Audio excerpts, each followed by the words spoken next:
Anatomy and physiology as applied to IV therapy. It's necessary for us to look at the skin in order to recognize the importance of using discrimination in selecting venipuncture sites. You have to be aware that non-adherence to the aseptic technique during IV therapy can result in cellulitis. So let's look at the skin. The epidermis, the thickness varies in different parts of the body, with the thickest part being on the palms of the hands and soles of the feet, with the thinnest part being the inner surface of the limb, or the arm or leg. Age will influence the degree of thickness, and we know that in the elderly patient that the skin is much thinner. The skin comprises 5 layers or strata of squamous cells. In the dermis, we have a number of nerve fibers that varies in different areas of the body. But be careful, because the inner aspect of the wrist is extremely sensitive, so we don't like to use this site for IV sticks unless you have no other choice. Various types of nerve fibers are located in the dermal layer, and those include those that react to pain, temperature, touch, and pressure. And then lastly, we have the superficial fascia, which is also the subcutaneous areolar connective tissue, and this varies in thickness depending upon the age. Non-adherence, once again, to aseptic technique during IV therapy can result in infection diagnosed as cellulitis, especially in this area.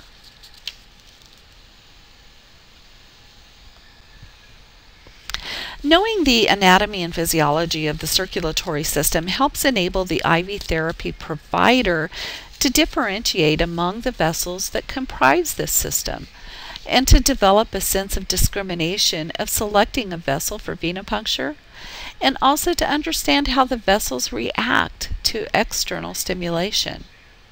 So we know that the heart has 2 sides, the venous side and the arterial side, and the function of the heart is to pump blood into the arterial system, or the left side, and it returns from the venous system to the right side of the heart. The right side of the heart receives poorly oxygenated blood, and it will pump that blood to the lungs. The left side of the heart will receive the highly oxygenated blood directly from the lungs and then pumps it to the other parts of the body. So, basic features of the heart: we know that the heart is a hollow muscular organ, and it lies within the mediastinum of the thoracic cavity. It has 4 chambers, 2 atria, which are on top, and 2 ventricles, which are on bottom.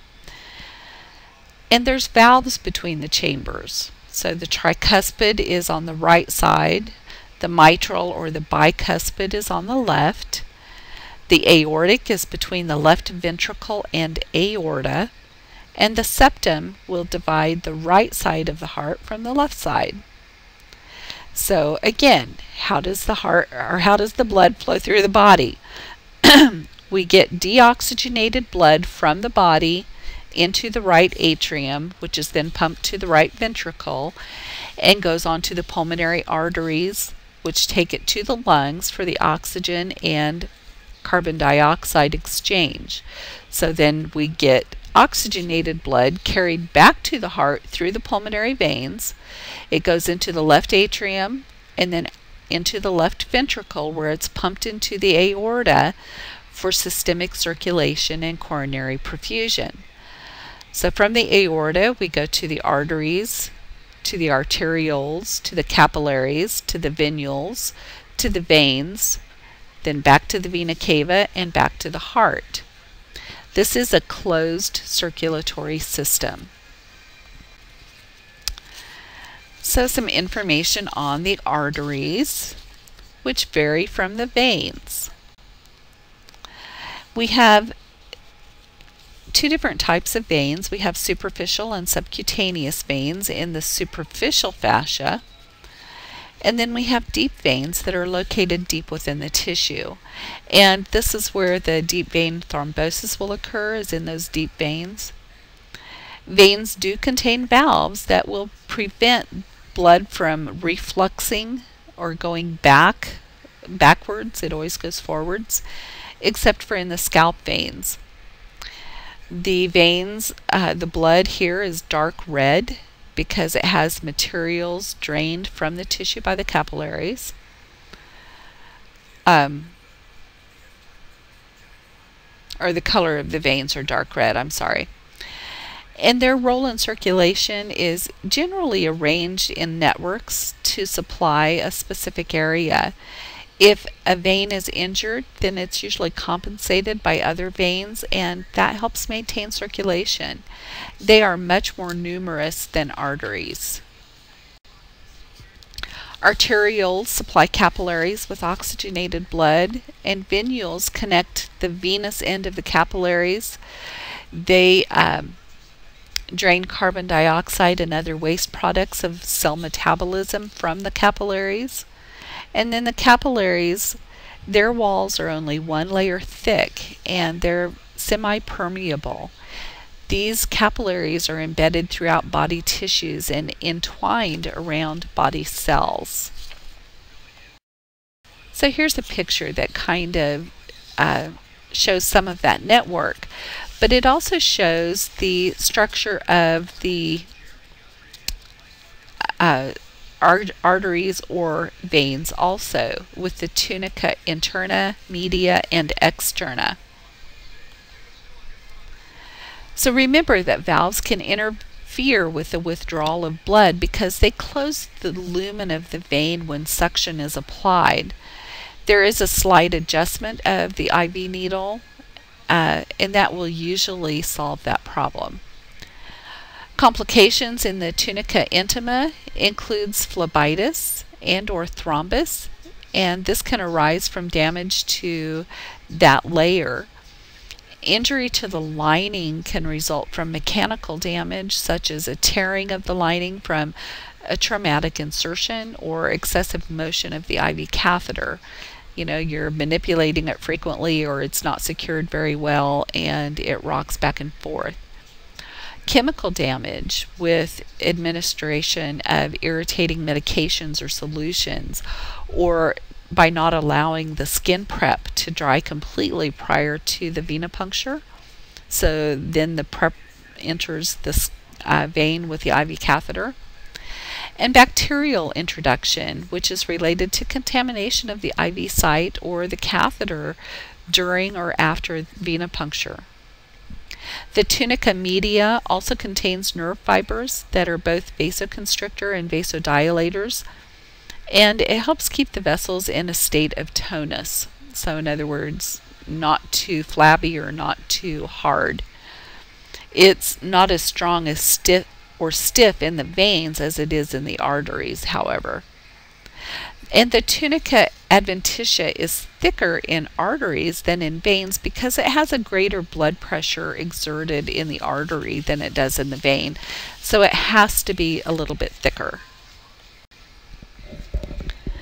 Digital veins, if they're large enough, can accommodate a small gauge needle, but these digital veins are used as a last resort. In other words, these are the veins in the fingers.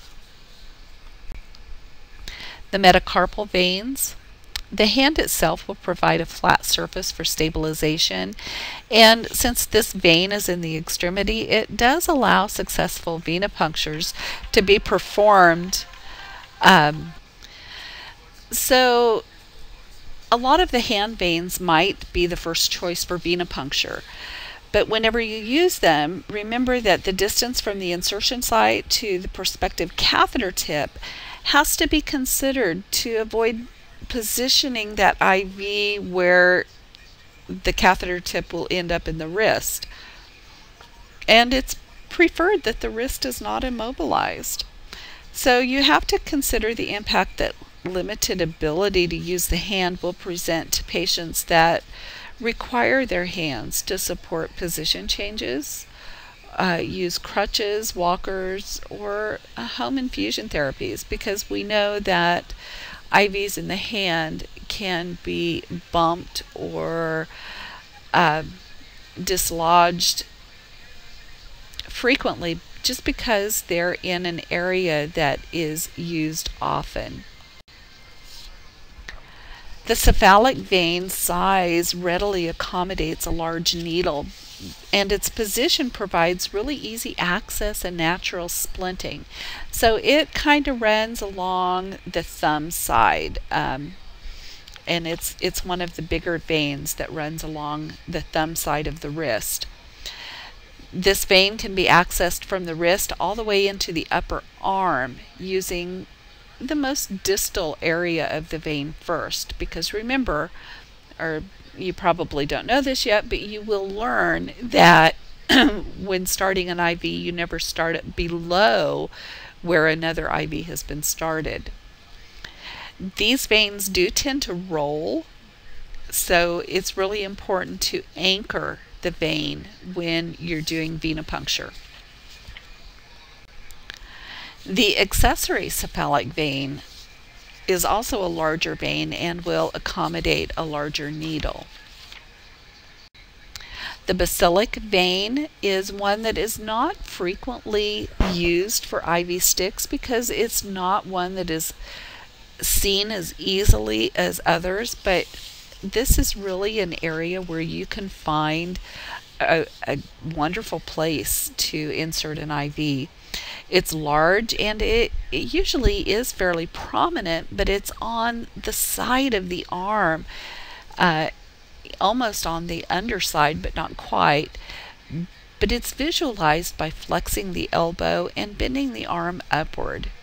This vein also will accommodate a large needle, but it does tend to roll during insertion, so it has to be stabilized well during venipuncture.